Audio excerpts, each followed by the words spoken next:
Hi again, everyone. I'm Ollie Matthews. This is the Narcissistic Resistance, and this resistance video is sponsored by contribution from Lux, and here's her story. Heyo, it's Luxio or Lux, whichever is easier. I've sent a contribution and was wondering if you would be able to cover a scene from the movie Death of a Salesman. I read that book so long ago. Never saw the movie, and I barely remember the book. But why not? I remember having to watch the movie in high school, and the hotel scene in particular triggered me pretty bad, since it reminded me too much of my mother. Mind you, this was long before I found out about narcissistic personality disorder. Looking forward to your response. Thanks for all you do. And it looks like it's a 5-minute clip. So, 139. Oh, it's at the point. Okay, good. I'm not expecting anybody. Why don't you have another drink, honey? Stop being so damn self-centered. I'm so lonely. You know, you ruined me, Willie. From now on, whenever you come to the office, I'm going to see you go right through to the buyers. No waiting at my desk anymore, Willie. You ruined me. Oh, that's nice of you to say that. Oh, gee, you're self-centered. Why so... I'm not sure if you mean this reminds you of your mother because of the girl or because of Willie Loman. So... I'm assuming right now it's your mother. Sad. You're the saddest self-centered soul I ever did see, so... What? She is calling him sad and self-centered, though, so... Boy, oh boy, oh boy. Oh, silly to be dressing in the middle of the night. Aren't you going to answer the door? Oh, they're knocking on the wrong door. But I felt the knocking in here. How obnoxious. Maybe the hotel's on fire. It's a mistake. Tell him to go away. There's nobody there. Willie. It's getting on my nerves. There's somebody standing there and it's getting on my nerves. All right. Stay in the bathroom here. And don't come out. I think there's a long mess. Chooses about it, so don't come out. It may be the new room clerk. He looked very mean. It's a mistake. There's no fire. Dad? Oh, it's his kid. Why didn't you answer? Beth, what are you doing in Boston? Dad, why didn't you answer? I was knocking for 5 minutes. I called you on the phone. That's obnoxious. I will say this. How the kid is knocking is obnoxious. It's just obnoxious. It's just obnoxious. I just heard you. I was in the bathroom and had the door shut. Did anything happen home? Huh? Dad, I let you down. What do you mean? Biffo, what's this about? Come on, let's go downstairs and get you a ball. I flunked math.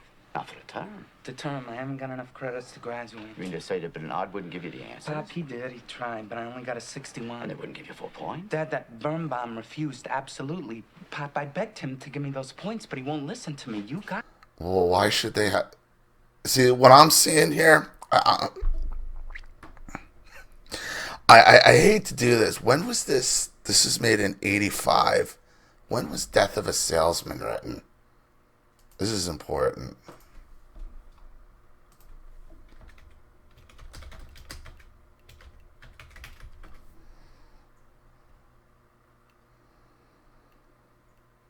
(1949) it was written.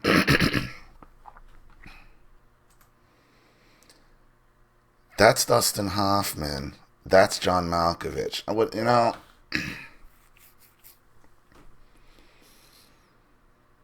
And the kid's banging on the door, coming to his dad because he failed math and wants to be given 4 points. Sounds like boomer entitlement to me. And this kid kind of falls outside the range. It was written in 1949, but this is boomer entitlement. This is how the boomers were created. To me. I gotta talk to him, Dad, before they close the school, because if he saw the kind of man that you are and you talk to him in your way, I'm sure he'd come through for me, Pop. See, the class came right before practice, so I didn't go enough. Would you talk to him, Dad? I know he'd like... Came right before practice again. Another boomer. Sports before school. Come bail me out. Just the banging on the door. Like, just... and that might just be me and my own biases against people who bang and noises, but that was just, to me, the kid. Now, the father's obviously, Willie's, like, that's right, he's screwing around on the mother. He's screwing around on the mother in the hotel room. Obviously, he's a piece of shit as well. But the kid's a spoiled brat. Kid's a spoiled brat. Mikey, you know the way you could talk. You're on. We'll drive right back. Dad, good work. All right. I'm sure I'll change it. Hurry downstairs and tell the clerk I'm checking out. Go right down. Oh, see, Pop, the reason he hates me is one day he was late for class, so I got up at the blackboard and imitated him. Crossed my eyes and cocked the lip. Oh, you did. So he's being an ass in class, and that's why the teacher won't give him 4 points. And then he's gonna come bang on his father's door and say, "You got to give me 4 points so I can play sports." Wonder what kind of kids Biff will end up having. The kids like it? They nearly died laughing.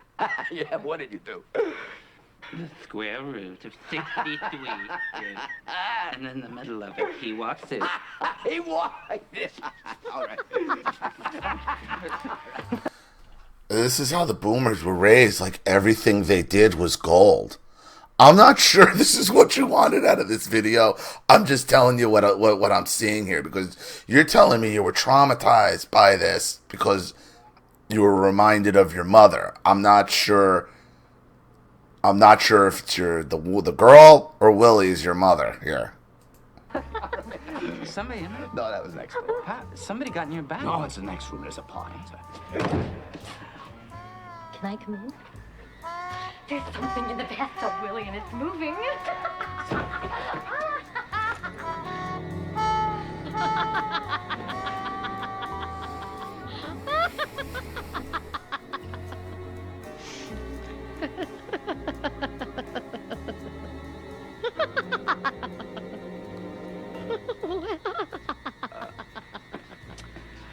You better go back to your room now. They must be finished painting by now. See, they're painting a room, so I let her take a shower. Here, go back. I gotta get dressed, Willie. Will you I get can't. out of here? Oh, this is Miss Frances. She's a buyer. She lives down the hall, and they're painting. Go back. My clothes, Willie. I can't go naked in the hall. Will you get out of here? Where's my stockings? You promised me stockings, Willie. You had $2 as a size 9 shirts for me, and I wanted them.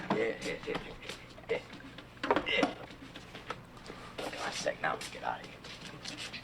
Oh, boy, I just hope there's nobody in the hall. That's all I hope. You, football or baseball? She's not even embarrassed that she's got caught banging his dad, like, in his hotel room. Like, there's just no good people. I don't think there's any good people in this scene, to be very honest with you. Football. That's me, too. Good night. What, she's gonna bang him for a pair of stockings? And Jesus.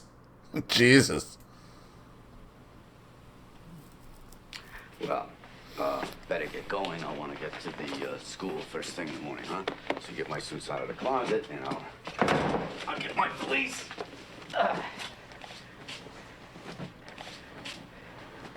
What's the matter? Oh, she's a buyer, Biff. She buys for... she lives down the hall. She buys for J.H. Simmons, and, they're painting. Oh, now, you don't imagine that Now, look, pal, she's just a buyer. She sees merchandise in her room, and they have to keep it looking just so, all right? Come on, now, get my suits. Now, you stop crying, and you do as I say, Biff. I gave you an order, Biff. Biff, I gave you an order. Is that what you do when I give you an order? This is where the self-centered narcissism comes out. So I'm thinking it's more, you're talking about Willie being your mother. They fuck up, it's your fault. They blame you.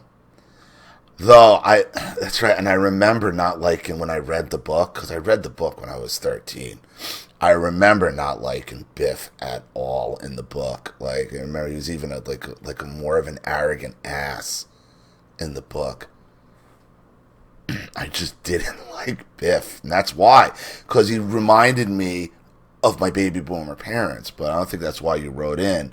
Because Willie's still fucking wrong. I mean, obviously is wrong. In the wrong here. Clearly. Instead of apologizing, it's like, I order you to accept this, basically. Is it? Then how dare you cry?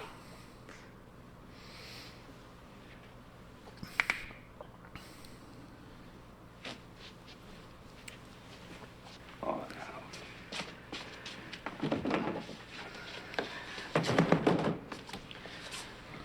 Now look, Biff, when you grow up, you'll understand about these things. Hmm? No, you mustn't overemphasize a thing like this. Come on, then. I'll see Bum first thing in the morning. Never mind. Never mind. He's gonna give you those points. I'll see to it. He wouldn't listen to you. He certainly will listen to me. You need those points for the U of Virginia. I'm not going there. What? I'm not going there. Look, if I can't get him to change that. How are you going to go to the University of Virginia? You can't even pass high school math. Like, you're talking high school math. But this is still the things that were done for the boomers, you know? And I know this is not supposed to be a baby boomer video, but I can't help to look at Biff and think the same thing. Mark, you'll make it up in summer school. Oh, come on now. You got all summer to... Dad. Oh.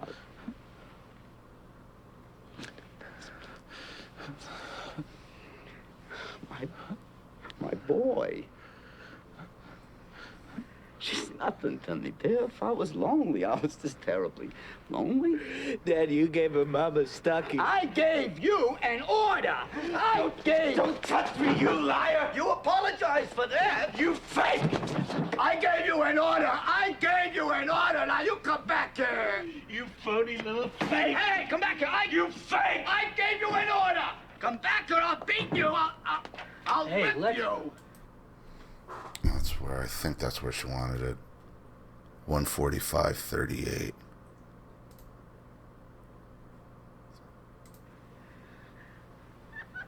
I gave you.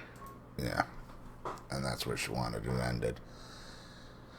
Yeah, I mean, obviously I'm thinking it's Willie who's targeting you because, look, the narcissist then blames you for their wrongdoings.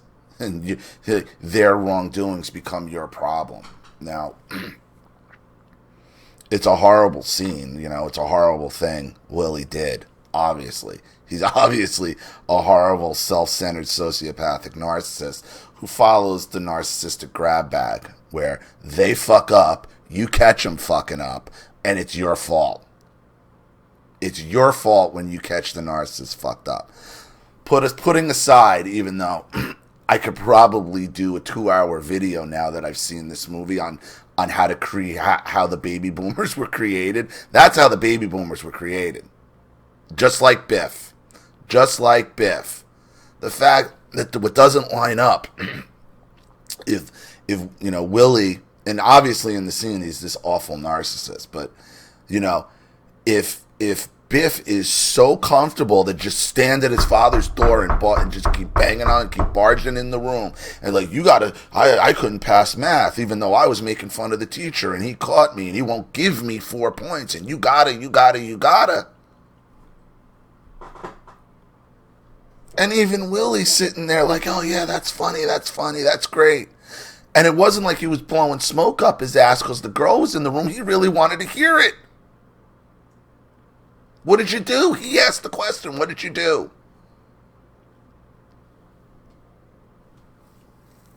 It's an odd scene. I could see how it could be triggering with your mother, especially if you're blamed, okay? With your blame for the narcissist's failings. And that's really what I think you're writing in about. You're probably blamed by your mother for all her failings and then beaten and harassed and called names. So I get that. So I think I run the course on that one. So let me know what you think. Thank you so much, Lux, for your contribution and your story. I really appreciate it. Thank you to everybody watching. Please leave any opinions or advice in the comment section below. And again, if you want your story read on the channel, you have a topic you'd like me to cover, a narcissist you'd like to expose, you'd like to sponsor the channel or have a private video made, or you just like to make a contribution to the channel in general to keep it supported, growing, and successful, because this channel survives 100% on contributions from all of you. Without you guys, all this goes away. So if you like what you see here and you want to see more videos like this, you know what to do with the PayPal and email links in the description box. Also, please like and share this video wherever you can. Subscribe to my channel if you haven't, and be sure to click the subscription bell to be notified of all my video uploads. I'm Ollie Matthews. This has been the Narcissistic Resistance. Take care.